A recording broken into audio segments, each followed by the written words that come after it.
In this question, you have to choose the option that represents the features of the smooth muscle. Now, smooth muscles are involuntary. That is, they are not under our conscious control. They are spindle-shaped or fusiform. That is, having tapering ends. And they lack striations, giving them a smooth appearance under the microscope. And these muscles are found in the walls of the internal organs like the intestine, blood vessels, and the bladder. Hence, the correct option is option C, that is involuntary, fusiform, and lack striations.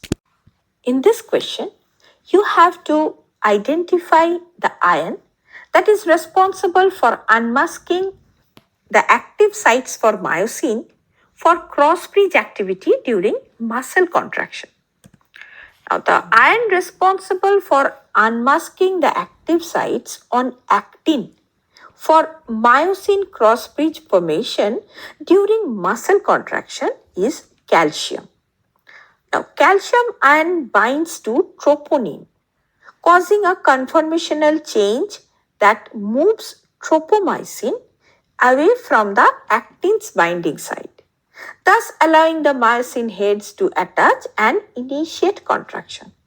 Hence, the correct answer is calcium. In this question, you have to identify the reason for the cause of osteoporosis, which is an age-related disease of the skeletal system. Now, option A, decreased level of estrogen. Osteoporosis is commonly associated with a decrease in estrogen levels, particularly in postmenopausal women, because estrogen helps maintain bone density by regulating bone remodeling. So when estrogen levels drop, bone reabsorption increases, leading to weaker bones and an increased risk of fractures. Hence, it is the correct answer. Option B, accumulation of uric acid leading to inflammation of the joints. This is incorrect because this describes gout and not osteoporosis. Option C, immune disorder affecting neuromuscular junction leading to fatigue. It is also incorrect because this refers to myasthenia gravis, an autoimmune disorder that affect the neuromuscular junction leading to muscle weakness and fatigue, but not osteoporosis. Option D, high concentration of calcium and sodium. It is also incorrect because high levels of calcium and sodium do not directly cause osteoporosis. In this question, you have to identify what type of joint is pivot joint present between atlas and axis. Option A, cartilaginous joint. It is incorrect because cartilaginous joints are connected by cartilage and they allow limited movement, such as the intervertebral disc between vertebrae. Option B, synovial joint. The pivot joint present between the atlas, that is C1, and axis C2 allows rotational movement, which is the characteristic of a synovial joint. And they are highly movable and they have a fluid-filled joint cavity. So it is the correct option. Option C, saddle joint. It is incorrect because saddle joint allows movement in two planes, such as the thumb joint. Option D, fibrous joint. It is also incorrect because fibrous joints are immovable or they allow very little movement, such as the sutures in the skull. In this question, the letter X represents the pair of ribs in humans and Y represents the pair of true ribs. So you have to choose the option that represents the correct values of X and Y and provides their explanation. Humans have 12 pairs of ribs, thus X is equal to 12. And out of these, the first 7 pairs are called true ribs These are attached dorsally to the vertebral column and ventrally to the sternum. Thus, Y equal to 7. The next three pairs, that is 8th, 9th and 10th pairs, are called false ribs because they are not directly attached to the sternum. And the last two pairs, that is 11th and 12th, are called floating ribs because they do not attach to the sternum at all and end freely. So the correct answer is option D, that is X is equal to 12 pairs of ribs and Y is equal to 7 pairs of true ribs.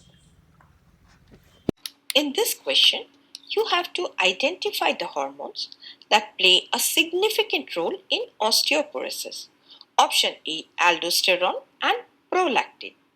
Now, aldosterone regulates fluid balance and prolactin is primarily involved in milk production.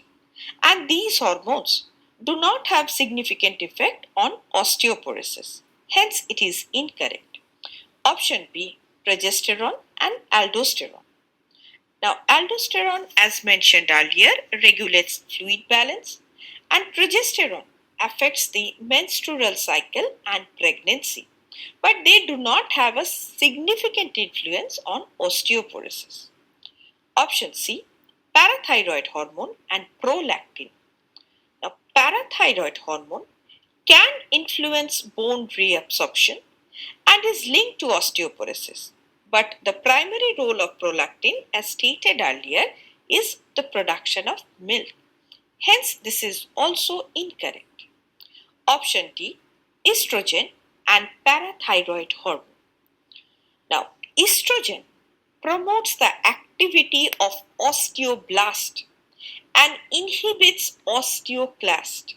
So, in an aging female, osteoporosis occurs due to deficiency of estrogen because estrogen is essential for maintaining the bone density, and decrease in the estrogen, especially after menopause, is a major risk factor for osteoporosis. And regarding parathormone, it promotes the mobilization of calcium from bone into the blood. Hence, this is also known as hypercalcemic hormone. And excessive activity of parathormone causes demineralization, leading to osteoporosis. So, both these hormones play a significant role in the development and progression of osteoporosis. Hence, it is the correct option. In this question, you have to choose the option that represents the reason why calcium is important in skeletal muscle contraction. Option A, it binds to troponin to remove the masking of active sites on actin for myosin.